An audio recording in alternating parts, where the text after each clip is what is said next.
கிறிஸ்துவுக்குள் பிரியமானவர்களே, ஆண்டவராகிய இயேசு கிறிஸ்துவின் விலையேறப்பட்ட நாமத்தினாலே உங்களை வாழ்த்துகிறேன். இந்த நாளில் கூட உங்களோடு தேவனுடைய வார்த்தையை பகிர்ந்து கொடுக்கும்படியாக கர்த்தர் கொடுத்து அவருடைய பிரதான கிருபைகளுக்காக தேவனை துதிக்கிறேன்.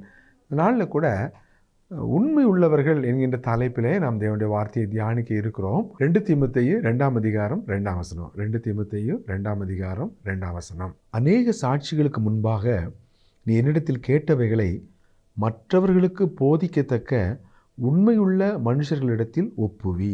அப்போஸ்தலனாகிய பவுல் இளம் வாலிபனாகிய அந்த தீமோத்தேயுக்கு எழுதுகிறார். தன்னுடைய வயதான காலத்தில் தன்னுடைய காலம் நெருங்கிடுச்சு. ஆகவே அவர் தன்னுடைய இன்னும் கொஞ்ச காலத்தில் இந்த தேகத்தை விட்டு பிரிந்து கிறிஸ்துவோடு கூட இருக்க போகிறோம் என்கிற இந்த சூழ்நிலையில் தீமோத்தேயுக்கு 2 நிருபங்களை எழுதுகிறார். இந்த 2ஆம் நிருபத்தில் உண்மையுள்ள மனுஷர்களிடத்திலே ஒப்புவி என்று அங்கே சொல்லுகிறத பார்க்குறோம். அப்போ தேவனுடைய இந்த சத்தியமானது, சுவிசேஷமானது யாருடைய கரங்களில் ஒப்பு கொடுக்கப்பட வேண்டும் என்றால் உண்மையுள்ள மனிதர்களிடத்திலே இதை ஒப்பு கொடுக்கப்பட வேண்டும் என்று அப்போஸ்தலனாகிய பவுல் பாரப்படுறார். அவருடைய இறுதிய பாரத்தை அவர் இந்த கடிதத்தின் மூலமாக தீமோத்தேயுக்கு எழுதுகிறார். உண்மையுள்ள மனுஷர்களிடத்திலே ஒப்புவி.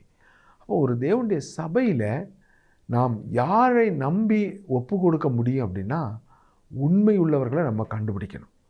தேவன் வெற்றியாளர்களை தேடலை, உண்மை உள்ளவர்களை தேடுகிறார் என்று சௌரன் பால் சுதாகர் அடிக்கடி சொல்லுவாங்க. தேவன் யாரை தேடுறார் அப்படின்னா வெற்றியாளர்களை அல்ல, உண்மை உள்ளவர்களை தேடுறார். அப்போ தேவனுடைய சபையில் உண்மை உள்ளவர்களாக நாம் காணப்பட வேண்டும். பவுல் சொல்கிறாரு, மேலும் உக்ரானக்காரன் உண்மை உள்ளவன் என்று காணப்படுவது அவனுக்கு அவசியம். அது ஒரு அடிப்படை. தேவன் யாரை நம்பி பொறுப்புகளை கொடுப்பார், யாரை நம்பி உக்ரான ஊழியங்களை கொடுப்பார், சபை பொறுப்புகளை யாருடைய கரங்களில் கொடுப்பார் அப்படின்னா உண்மை உள்ளவர்களுடைய கரங்களில் கொடுப்பார். அப்போ நாம் உண்மை உள்ளவர்களாக இருப்போம் என்றால் தேவன் நம்மை நம்பி பொறுப்புகளை கொடுக்க முடியும். ஆக அப்போஸ்தலனாகிய பவுலே அதை சொல்கிறார். 1 தீமோத்தேயு 1ஆம் அதிகாரம் 12ஆம் வசனத்தில் அவர் சொல்லும் பொழுது, தேவன் என்னை உண்மையுள்ளவன் என்று எண்ணி இந்த ஊழியத்திற்கு ஏற்படுத்தினபடியால் அவரை ஸ்தோத்தரிக்கிறேன்னு சொல்கிறார். அப்போ தேவன் ஏன் பவுல் அவருடைய கையில் இந்த ஊழியத்தை கொடுத்தார் அப்படின்னா பவுல் அதை உண்மையாக செய்வார்னு சொல்லி எண்ணி நம்பி ஆண்டவர் அந்த பொறுப்பை அவர் பவுலுடைய கையில் கொடுக்கிறார். தேவன் நம்மளை நம்பி கொடுக்குறாரு, நாம் அதை ப்ரூவ் பண்ணணும். ஆண்டவரே உண்மையிலொன்று நம்பி நீங்கள் இந்த ஊழியத்தை கொடுத்தீங்க, நான் உண்மையுள்ளவனாக நடந்து நாம் அதை நிரூபித்து ஆண்டவர் நம்மளை நம்பினதுக்கு ஆண்டவரை நம்ம சந்தோஷப்படுத்துகிறவங்களா, உண்மையுள்ளவர்களாக இருந்து தேவனை மகிமைப்படுத்துகிறவங்களாக காணப்பட வேண்டியது அவசியமாகவே உண்மையுள்ளவர்கள் என்று நம்பி தேவன் ஊழியங்களை கொடுக்கிறார். அப்போது ஆண்டவருடைய பிள்ளைகளாகிய நாம் அவருடைய பொறுப்புகளை, உத்தரவாதங்களை நம்ம பெற்றுக்கொள்ள வேண்டும் என்றால் உண்மையுள்ளவர்களாக நாம் காணப்பட வேண்டியது அவசியம். இந்த நாளில் நம்ம யூதாஸ் காரியத்துடைய வாழ்க்கையில் ஒரு காரியத்தை பார்க்க போகிறோம். அவன் இயேசு கிறிஸ்துவோடு தான் இருந்தான், ஆனால் அவன் உண்மையுள்ளவனாக இருந்தானா அப்படின்னா அது மிகப்பெரிய ஒரு வேதனை, அது மிகப்பெரிய ஒரு துக்கமான ஒரு காரியமாக இருக்குது. ஆண்டவரோடு கூட அவன் ஊழியம் செய்தான், சாப்பிட்டான், படுத்து தூங்கினான், ஊழியத்துக்காக பல இடங்களுக்கு போனான். ஆனால் அவன் எப்படிப்பட்டவனாக இருந்தான் அப்படின்னா அவன் உண்மை உள்ளவனாக இல்லை. அப்போ உண்மை உள்ளவர் ஒரு உக்ரானக்காரனாக நாம் காணப்பட வேண்டியது மிக மிக அவசியமாக இருக்கிறது. லூக்கா 12ஆம் அதிகாரத்தில் 46ஆம் வசனத்தில், லூக்கா 12ஆம் அதிகாரம் 46ஆம் வசனத்தில், அவன் நினையாத நாளிலும் அறியாத நேரத்திலும் அந்த ஊழியக்காரனுடைய எஜமான் வந்து அவனை கடினமாய் தண்டித்து உண்மையில்லாதவர்களோடே அவனுக்கு பங்கை நியமிப்பான். தேவன் நம்மளை நம்பி பொறுப்புகளை, உத்தியோகங்களை, ஊழியங்களை நம்ம கொடுக்கும் பொழுது தேவனுடைய பொறுப்புகளை நம்ம உண்மையாக நிறைவேற்றணும். இந்த லூக்கா 12ல் உண்மையில்லாத ஒரு ஊழியக்காரனை பார்க்குறோம். அப்போ எஜமான் நினையாத நேரத்தில் எதிர்பாராத வேலையில் வரும் பொழுது இவனுடைய உண்மையில்லாத தன்மையை பார்த்து அவனை கடினமாக தண்டித்து உண்மையில்லாதவர்களோடே பங்கை நியமிப்பான் என்று வாசிக்கிறோம். அப்போ உண்மை உள்ளவர்களுக்கு ஒரு பாராட்டு, ஒரு பங்கு, பலன், ஆசீர்வாதம் எல்லாம் இருக்குது. உண்மை இல்லாதவர்களுக்கான ஒரு தண்டனை, பனிஷ்மெண்ட்டும் இருக்குது. உண்மை உள்ளவங்களாக இருந்தீங்கன்னா அதுக்கான பலனை கொடுப்பாரு. உண்மை இல்லாமல் இருந்தானா அதற்கான தண்டனையை கொடுப்பார். அப்போ எங்கள் லூக்கா 12:46 உண்மை இல்லாதவர்களோடே பங்கை நியமிப்பான். உண்மை இல்லாதவங்களுக்கு என்னெல்லாம் தண்டனை உண்டோ அவைகளுக்குள்ள தண்டனையை இந்த உண்மை இல்லாத ஊழியக்காரன் வாங்க போகிறான்னு சொல்கிறார். ஆண்டவரே சொல்கிறார். அப்போ உண்மை இல்லாத ஒரு நிலைமை மிகப்பெரிய ஒரு நஷ்டத்தை உண்டு பண்ணிவிடும் என்று நம்ம பார்க்குறோம். இப்படிப்பட்ட ஒரு பெரிய நஷ்டம் அடைந்த ஒரு நபராக இந்த யூதாஸ் காரியத்தில் இருக்கிறார். இந்த யூதாஸ் காரியத்தை குறித்து பார்க்கும்போது ஆண்டவர் தெளிவாக அறிஞ்சு வச்சுருந்தார். 12 சீஷர்களை ஆண்டவர் தெரிந்தெடுத்தார். ஆனால் அந்த 12 சீஷர்களில் யூதாஸ் காரியத்தையும் ஆண்டவர் தான் தெரிந்தெடுத்தார். வேறு யாரும் வந்து சேர்க்கலை. ஆண்டவருக்கு தெரியாமல் அவன் சேரலை. ஆண்டவர் தான் தெரிந்தெடுத்தார். ஆனால் அந்த யூதாஸ் காரியத்தை தேவன் கவனிச்சுட்டே இருக்கிறார். எப்படி இருக்கிறான் பாருங்கள். நம்ம யோவான் எழுதின சுவிசேஷத்தில் 6ஆம் அதிகாரத்தில் 64ஆம் வசனத்தில் இப்படி வாசிக்கிறோம். யோவான் 6ஆம் அதிகாரம் 64ஆம் வசனம். ஆகிலும் உங்களில் விசுவாசியாதவர்கள் சிலர் உண்டு என்றார். விசுவாசியாதவர்கள் இன்னார் என்றும் தம்மை காட்டி கொடுப்பவன் இன்னான் என்றும் ஆதி முதலாக இயேசு அறிந்திருந்தபடியால். யோவான் 6ஆம் அதிகாரத்தில் 64ஆம் வசனத்தில் தம்மை விசுவாசியாதார் இன்னார் என்றும் தம்மை காட்டி கொடுப்பவன் இன்னான் என்றும் ஆதி முதல் இயேசு அறிந்திருந்தார் என்று நம்ம இங்கே வாசிக்கிறோம். அப்போ ஆண்டவராக இயேசு கிறிஸ்து அவருடைய ஊழியத்தின் பாதையில் யூதாஸ் காரியத்தை கூட அவர் சீஷனாக சேர்த்து வச்சிருந்தா கூட அவர் அவனுடைய உண்மைத்தன்மையை அவர் சோதித்து பார்க்கும்போதெல்லாம் அவன் உண்மை இல்லாதவனாகவே காணப்படுறான். ஆண்டவர் மனுஷனுடைய உள்ளத்தில் இருப்பதை அவர் அறிந்திருந்தபடியால் என்று நம்ம யோவானில் 2ஆம் அதிகாரத்தில் வாசிக்கிறோம். இன்றைக்கி நான் இருக்கிறேன் அப்படின்னா உங்கள் உள்ளத்தில் என்ன இருக்குங்கிறத என்னால் அறிய முடியாது. ஆனால் தேவனுடைய விசேஷித்த ஒரு குணாதிசயம் என்ன அப்படின்னா உள்ளத்தில் இருக்கிறத அவர் அறிந்திருக்கிறார். நாம் உண்மை உள்ளவங்களா இல்லையாங்கிறத நம்முடைய உள்ளத்தில் உள்ளதை அவர் அறிந்திருக்கிற தேவன். யூதாஸ் அவர் தெளிவாக ஆதி முதல்ல அவர் அறிந்திருந்தார். அவன் உண்மை இல்லாதவன் காட்டி கொடுக்க போகிறவன் என்று சொல்லி. ஆனால் அவனுக்கு எவ்வளவு கிட்டத்தட்ட 3.5 ஆண்டுகள் ஆண்டவர் அவனுக்கு கிருபையின் நாட்களை கொடுத்தார். அவன் மனம் திரும்பும்படியாக அவன் உண்மையுள்ளவனாக தன்னுடைய வாழ்க்கையை அமைத்து கொள்வதற்கு 3.5 ஆண்டுகள் கர்த்தர் அவனுக்கு அந்த வாய்ப்பை கொடுத்தார். ஆனால் அவன் அந்த வாய்ப்பை பயன்படுத்தினானா அப்படின்னா பயன்படுத்தவே இல்லை. ரொம்ப பரிதாபமான காரியம் என்னென்னா அவன் மேலும் மேலும் மேலும் கேடுபாடுகளுக்கு நேராகத்தான் அவன் போனானே ஒழிய உண்மைக்கு நேராக அவன் திரும்பவில்லை என்று நம்ம பார்க்குறோம். ஆண்டவர் எவ்வளவு வேதனைப்பட்டாருங்கிறத அதன் மூலமாக நம்ம அறிந்து கொள்ள முடிகிறது. இங்கே யோவான் எழுதின சுவிசேஷம் 13ஆம் அதிகாரம் 21ஆம் வசனத்தில் ஆண்டவராக இயேசு கிறிஸ்து யூதாஸ் காரியத்தை குறித்து சொல்கிற காரியத்தை பார்க்குறோம். யோவான் 13ஆம் அதிகாரம் 21ஆம் வசனம். இயேசு இவைகளை சொன்ன பின்பு ஆவியிலே கலங்கி உங்களில் ஒருவன் என்னை காட்டி கொடுப்பான் என்று மெய்யாகவே மெய்யாகவே உங்களுக்கு சொல்லுகிறேன் என்று சாட்சியாக சொன்னார். ஆண்டவர் இந்த வார்த்தையை சொல்லும்போது எப்படி சொல்கிறார் பார்த்தீங்களா? ஆவியிலே கலங்கி துயரமடைந்து சொல்கிறாரு, உங்களில் ஒருவன் என்னை காட்டி கொடுப்பான் என்று மெய்யாகவே மெய்யாகவே உங்களுக்கு சொல்லுகிறேன், சாட்சியாக சொல்கிறேன். ஆவியில் கலங்கி துயரமடைந்தார். ஆண்டவராக இயேசு கிறிஸ்து 2 முறை தான் ஆவியில் கலங்கி துயரமடைந்தார் என்று அவரை குறித்து சுவிசேஷத்தில் நம்ம எழுதப்பட்டிருக்கிறத பார்க்குறோம். ஒன்று இந்த இடத்துல, இன்னொன்று எங்கே அப்படின்னா லாசரு கல்லறைக்கு முன்னால் யோவான் 11ஆம் அதிகாரத்தில் பார்த்தீங்கன்னா ஆவியிலே கலங்கி துயரமடைந்து ஆண்டவர் கண்ணீர் வடித்தார் என்று பார்க்குறோம். அங்கே இருக்கிற எல்லாரும் அழுகிறத கண்டு அவர் ஆவியிலே கலங்கி துயரமடைந்தார். லாசருடைய மரணம், லாசருடைய கல்லறைக்கு முன்னாக நின்று கொண்டு ஆவியில் கலங்கி துயரமடைந்தார். 2வது சம்பவம் இந்த யோவான் 13:21 ஆவியில் கலங்கி துயரமடைகிறார். என்ன தெரியுமா? உங்களில் ஒருவன் காட்டி கொடுப்பான். எவ்வளவு கர்த்தருக்கு வேதனையை கொடுத்த ஒரு காரியம். அவர் ஆவியில் கலங்கி துயரமடைகிற ஒரு காரியமாக இருந்திருக்குமானா அது எவ்வளவு தூரம் கர்த்தரை பாதித்திருக்கும், வேதனைப்படுத்தியிருக்குங்கிறத அங்கே பார்க்குறோம். அப்போ அந்த அளவுக்கு ஆவியில் கலங்கி துயரமடைந்து சொன்ன அந்த வார்த்தைகள் அது கர்த்தருடைய வேதனையை வெளிப்படுத்துகிற ஒரு வார்த்தைகளாக இருக்குதுங்கிறத நம்ம பார்க்குறோம் பாருங்கள். அப்பமாவது அந்த யூதாஸ் மனம் திரும்பி இருக்கலாம் இல்லையா? அவன் தொடர்ந்துங்க என்ன நடக்குதுன்னு பார்த்தீங்கன்னா மத்தேயு 26ஆம் அதிகாரம் 14ஆம் வசனத்தில் என்ன வாசிக்கிறோம்? மத்தேயு 26:14. அப்பொழுது 12 ஒருவனாகிய யூதாஸ் காரியோத்து என்பவன் பிரதான ஆசாரியரிடத்திற்கு போய், அவனுடைய சகவாசம் எங்கே இருந்துச்சு அப்படின்னா, கர்த்தரோடு தான் இருக்கிறான், அவரோட தான் அவன் ஊழியத்தை செய்து கொண்டிருக்கிறான். அந்த காணிக்க பணப்பையெல்லாம் அவன் கையில் வச்சிருக்கிறான். ஆண்டவர் ஏதாவது வாங்கிட்டு வரணும்னு சொன்னால் போய் பர்ச்சேஸ் பண்ணி ஜாமான்களை வாங்கிட்டு வர்றவனாக இருக்கிறான். ஆனால் அவன் எங்கே போகிறான்? பிரதான ஆசாரியர் இடத்திற்கு போய். இந்த பிரதான ஆசாரியர்கள் யார்? அண்ணா காய்பா. இவங்க யார்? கர்த்தருக்கு விரோதமாக அவரை கொலை செய்கிறதுக்கு திட்டமிடுறவங்க, அவரை எப்படி கொலை செய்யலாம் என்று சொல்லி கொலை வெறியோடு கூட செயல்பட்டு கொண்டிருக்கிறவங்க. கர்த்தரை நேசிக்கிறவன் கர்த்தரோடு இருப்பான். அவன் கர்த்தரோடு இருந்தான், அவனுடைய இருதயம் கர்த்தரோடு இல்லை.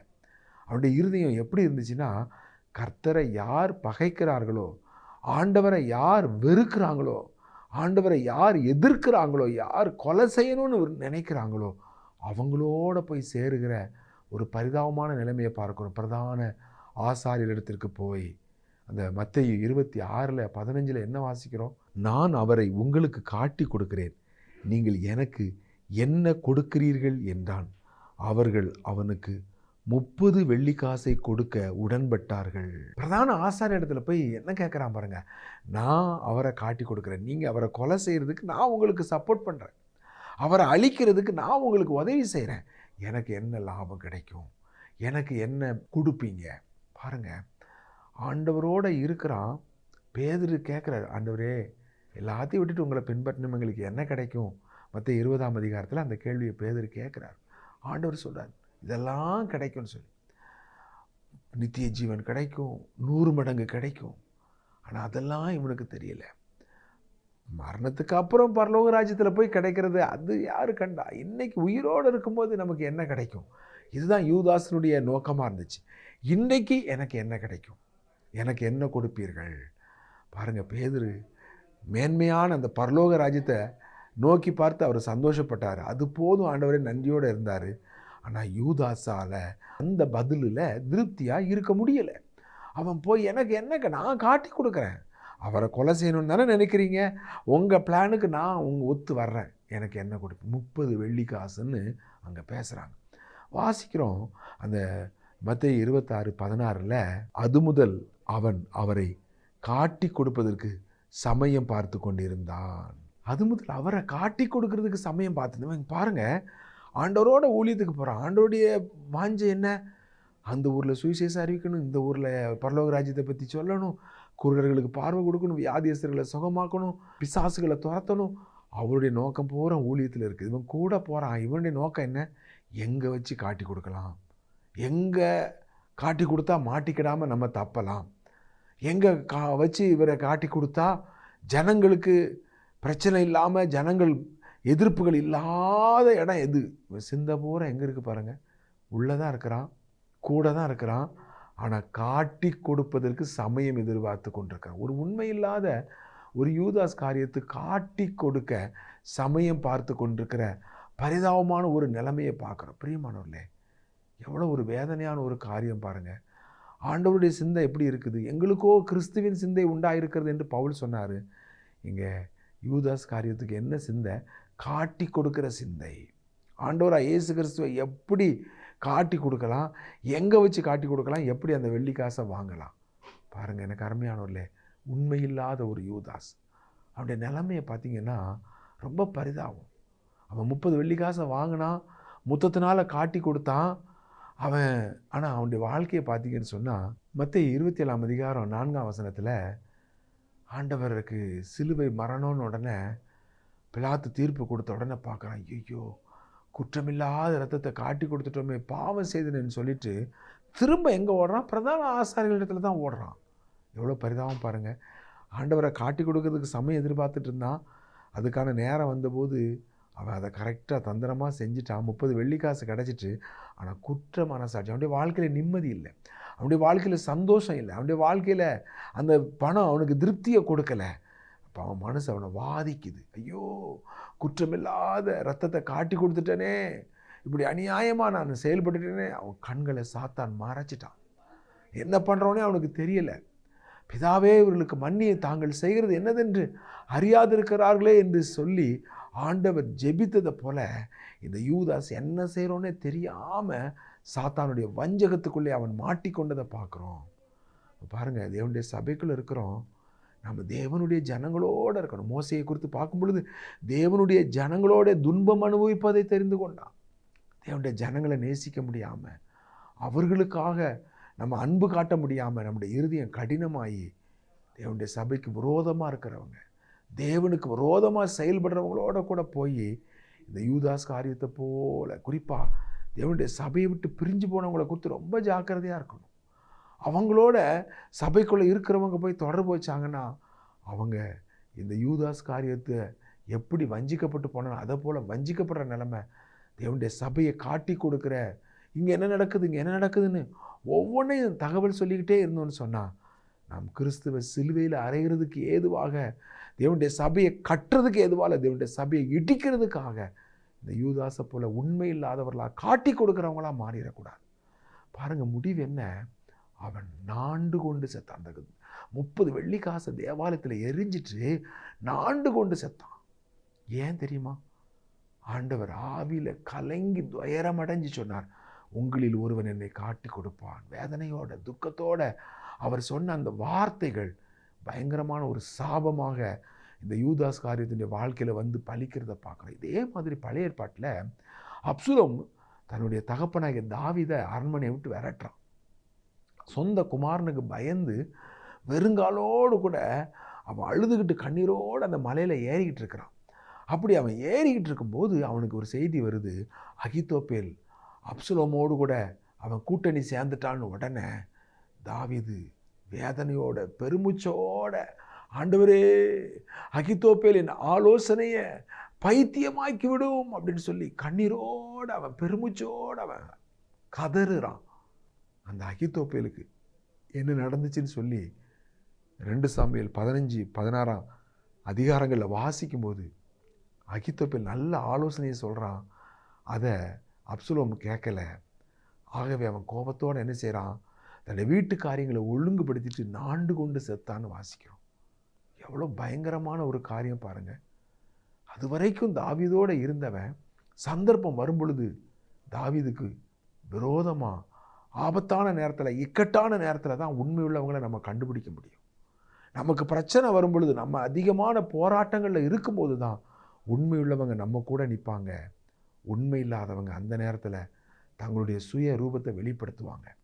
இந்த அகித்தோப்பேல் தேவதூதனுடைய ஆலோசனையை போல் ஆலோசனை சொன்னவன் முடிவு என்ன ஆகிட்டு பாருங்கள், அவன் நாண்டு கொண்டு செத்தான். வேதாமத்தில் 2 பேர் நாண்டு கொண்டு செத்தான்னு சொல்லப்பட்டிருக்கு. ஒன்று இந்த அகித்தோப்பேல். தாவீது பெருமூச்சோட, ஆண்டவரே, அகித்தோப்பேல் ஆலோசனையை பைத்தியமாக்கி விடுன்னு சொன்னான். அகித்தோப்பேல் கதை முடிஞ்சிச்சு.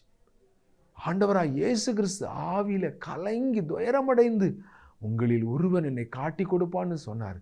யூதாஸ் காரியத்தை நாண்டு கொண்டு செத்தான். அந்த கதை முடிஞ்சுது. எவ்வளோ வேதனையோட.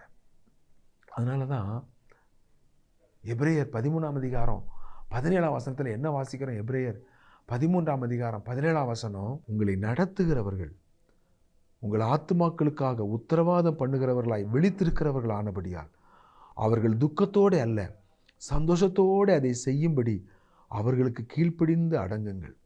அவர்கள் துக்கத்தோடு அப்படி செய்தால் அது உங்களுக்கு பிரயோஜனமாக இருக்க மாட்டாதே. உங்களை நடத்துகிறவர்கள் உங்கள் ஆத்துமாக்களுக்காக உத்தரவாதம் பண்ணுகிறவர்களாய் விழித்திருக்கிறபடியால் அவர்கள் துக்கத்தோடு அல்ல சந்தோஷத்தோடு அதை செய்யும்படிக்கு கீழ்ப்படிந்து அடங்குங்கள். அவர்கள் துக்கத்தோடு அதை செய்தால் அது உங்களுக்கு பிரயோஜனமாக இருக்க மாட்டாதே.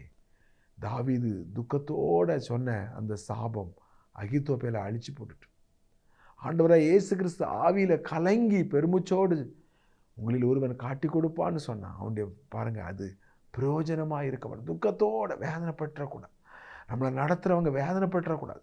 நம்மளை நடத்துகிறவங்க கண்ணீர் வடிச்சிடக்கூடாது. பெருமூச்சு வச்சு நம்மளை நிமித்தம் வேதனைப்பட்டு ஜெபம் பண்ணாங்கன்னு சொன்னால் அது உங்களுக்கு ஆசீர்வாதமாக இருக்க மாட்டாதே என்று எபிரேய ஆக்கியன் எழுதுறதை நம்ம பார்க்குறோம். சிலருடைய சுபாவம் எப்படி இருக்கும் அப்படின்னா, அவங்களுடைய சுபாவமே எப்படிப்பட்டதாக இருக்கும்னா, சபையில் யார் எதிர்ப்பாக இருக்கிறாங்களோ அவங்களோட தான் போய் சேருவாங்க. அதிகாரத்துக்கு ஏற்று நிற்பாங்க. தேவனுடைய சபையில் ஊழியர்களுக்கு விரோதமாக தான் அவங்க எப்போவும் உங்களுடைய இருதயமே அப்படி ஒரு கடினமாகவே இருக்கும். அவங்க அவங்க எதிர்க்கிறது மாத்திரம் இல்லை, சபைக்கு விரோதமாக யார் கலகம் பண்ணுறாங்களோ, சபையை விட்டு யார் பிரிஞ்சு போகிறாங்களோ அவங்களோட தான் போய் இவங்க சேருவாங்க. ஏன் தெரியுமா? பைபிளில் நீதிமொழிகள் 27ஆம் அதிகாரத்தில் 19ஆம் வசனத்தில் என்ன வாசிக்கிறோம் தெரியுமா? நீதிமொழிகள் 27:19, தண்ணீரில் முகத்துக்கு முகம் ஒத்திருக்குமா போல மனுஷரில் இருதயத்துக்கு இருதயம் ஒத்திருக்கும். ஒத்த இருதயம். சாலமோன் இன்னைக்கு எழுதியிருந்தா கண்ணாடியில் முகத்துக்கு முகம் ஒத்து இருக்குமா போலன்னு எழுதியிருப்பார். அந்த காலங்களில் கண்ணாடி கிடையாது. அதனால் தண்ணியில் பார்த்தா முகம் ஒத்ததை போல் ஒத்த இருதயம். அப்போ ஊழியத்துக்கு நல்ல வாஞ்சியாக இருக்கிறவங்க ஊழியம் செய்கிறவங்களோட சேருவாங்க. நல்லா ஆஸ்பத்திரியில் போய் நோயாளிகளுக்கு உதவி செய்யணும்னு நினைக்கிறவங்க அப்படிப்பட்டவங்களோட சேருவாங்க. சபையில் அதிகாரத்துக்கு ஏற்று நிற்கிறவங்க, சபைக்கு விரோதமாக, ஊழியத்துக்கு விரோதமாக, ஊழியர்களுக்கு விரோதமாக எதிர்த்து நிற்கிறவங்க யாரோட போய் ஒன்றா சேருவாங்கன்னா, யார் சபையில் கலகம் பண்ணுறாங்களோ அவங்களோட போய் சேருவாங்க. யார் சபைக்கு விரோதமாக நிற்கிறாங்களோ அவங்களோட போய் சேருவாங்க. சபையில் யாராவது பிரச்சனை பண்ணாங்கன்னா அவங்களுக்கு சந்தோஷமாக இருக்கும். அவங்களோட போய், ஏன் என்ன நடந்துச்சு, எப்படி பிரச்சனை பண்ணீங்க, நானும் அதே மாதிரி தான். மனுஷரில் இருதயத்துக்கு இருதயம் ஒத்து இருக்கும், ஆனால் அவர்கள் பலப்படுவதில்லை. தேவனுடைய சபையை கட்டும்படியாக நம்பிக்கையோட சபைக்குள்ளே கொண்டு வராரு. ஆனால் தேவனுடைய சபைக்குள்ளே வந்து தேவனுடைய சபைக்கு உண்மை இல்லாமல் அவர்கள் தேவனுடைய சபையை கட்டுறதுக்கு பதிலாக இடிக்கிறவங்களாக இருந்தால், ஒருவன் தேவனுடைய சபையை கெடுத்தால் தேவன் அவனை கெடுப்பார். எவ்வளோ பயங்கரமாக இருக்குது பாருங்கள். ஜீவனுள்ள தேவனுடைய கரங்களில் விழுகிறது பயங்கரமாக இருக்குமேன்னு சொல்லப்பட்டிருக்கு. அப்போ இந்த கல்லின் மேல் மோதுகிறவன் நொறுங்கி போவான், இது எவன் மேல் மோதுமோ அவன் நசுங்கி போவான். எவ்வளோ பயங்கரமாக இருக்குது. அப்போ தேவனுடைய சபைக்குள்ளே பயந்துருக்கணும். தேவனுடைய சபைக்கு விரோதமாக கலகம் பண்ணுறவங்களா, ஒழுங்கற்று நடக்கிறவங்களை விட்டு விலகுகிறவர்களாக காணப்படணும். அப்படி அடையாளம் கண்டுகொள்ளணும். அந்த எதிர்க்கிறவர்களோட போய் சேருகிற, எப்படி யூதாஸ் காரியத்து பிரதான ஆசாரியரோட போய் சேர்ந்து தன்னுடைய வாழ்க்கையை நஷ்டப்படுத்தி கொண்டானோ, அதை போல் தேவனுடைய சபைக்கு விரோதமாக பேசுகிறவங்க, விரோதமாக செயல்படுறவங்க, விரோதமாக குற்றச்சாட்டுறவங்க, குறை சொல்கிறவங்க, அவங்களோட போய் சேர்ந்தோன்னு சொன்னால் அது நிச்சயமாக பயங்கரமான ஆக்கினை தீர்ப்பை அது கொண்டு வருகிறதா இருக்கும். அதனால் கர்த்தர் தாமே மிக கவனமாக, மிக ஜாக்கிரதையாக அவருடைய பாதையில் போகணும். நான் யாரோட என்னுடைய இருதயம் ஒத்த இருதயமாக இருக்குது, சபைக்கு விரோதமாக கலகம் பண்ணுறவங்களுடைய, சபைக்குள்ளே இருந்து கொண்டு முறுமுறுக்கிறவங்க, சபைக்கு உள்ளே இருந்து கொண்டு குழப்பங்களை உண்டு பண்ணுறவங்களோட போய் நான் க்ளோஸாக இருக்கிறேன்னா, இல்லை தேவனுடைய சபையை கட்டுறவங்க, தேவனுடைய வார்த்தைக்கு நடுங்குறவங்க, தேவனுக்கு பயப்படுகிறவங்களோட நான் சேர்ந்துருக்கிறேன்னா, ரொம்ப கவனமாக நம்மளை சிந்தித்து பார்க்கணும். நம்ம சிந்தித்து பார்த்தோன்னு சொன்னால் தப்பிச்சிடலாம். நமக்கு சிந்திக்காமல் இறுதிய கடினத்தில் யூதாசை போல போனோன்னா அந்த வஞ்சகத்தில் சிக்கி கடைசியில் அவனுடைய வாழ்க்கை எவ்வளோ பயங்கரம். யூதாஸுக்கு எவ்வளோ பெரிய ஒரு சகவாசம். ஆண்டவராக இயேசு கிறிஸ்துவோடு கூட அந்த 12 அப்போஸ்தலர்களில் ஒருவனாக தெரிந்து கொள்ளப்பட்ட ஒரு பாக்கியம். 12 சிங்காசனங்களில் உட்கார்ந்து நியாயம் தீர்க்கக்கூடிய இஸ்ரவேலின் 12 கோத்திரங்களை நியாயம் தீர்க்க வேண்டிய ஒரு யூதாஸ் எவ்வளோ ஒரு மகிமையான ஒரு பாக்கியத்தை, சிலாக்கியத்தை பெற்றவன். ஆண்டவரோடு கூட வாழ்ந்த காலங்களில் அவன் பிறந்து வாழ்ந்தவன், அவ்வளோ பெரிய பாக்கியம் பெற்றவன். ஆனால் அந்த பாக்கியத்தை, சிலாக்கியத்தை எவ்வளவு தூரம் நஷ்டப்படுத்த முடியுமோ அவ்வளவு தூரம் நஷ்டப்படுத்துறதுக்கு காரணம் அவனுடைய தவறான ஐக்கியம், தவறான முடிவுகள், தவறான கண்ணோட்டங்கள். ஏன் ஆண்டவரை அவனால் ஏற்றுக்கொள்ள முடியலை? ஏன் ஆண்டவரை வெறுத்தான்? ஏன் ஆண்டவருக்கு விரோதமாக அவன் எழும்புனா? அது அவனுடைய கண்ணோட்டம், அவனுடைய நோக்கம், அவனுடைய ஐக்கியம், சகவாசம் எல்லாமே தவறாக போனது. முடிவு கடைசியில் அவனுடைய வாழ்க்கையும் தவறான முடிவில் தற்கொலை பண்ணி சாகிற பரிதாபமான நிலைமையை பார்க்குறோம். இவ்வளோ மேலான சிலாக்கியம் இருந்தும் இவ்வளவு நஷ்டங்களை பெற முடியுமானா நம்முடைய தீர்மானம் உங்களை உருவாக்குகிறது. நீங்கள் எப்படி இருக்கணும்னு நினைக்கிறீங்களோ அப்படி தான் நீங்கள் வரப்போகிறீங்க. கர்த்தரோடு இருந்து கர்த்தருடைய உபதேசங்களை கேட்டாலும் நீங்கள் கீழ்ப்படியாமல் துணிகரமாக நடப்பீங்களானா அதனுடைய நஷ்டம் உங்களுக்கும், அதனுடைய சாபம் அது சந்ததி சந்ததியாக வரக்கூடியதாக இருக்கும். தேவனுடைய சபையை கட்டுறவங்களாக இருப்போம், தேவனோடு சேர்ந்து இருக்கிறவங்களாக இருப்போம். கர்த்தர் தாமே நம் மூலமாக அவருடைய நாமத்தை மயப்படுத்துவார்கள். ஜெபம் பண்ணுவோமா?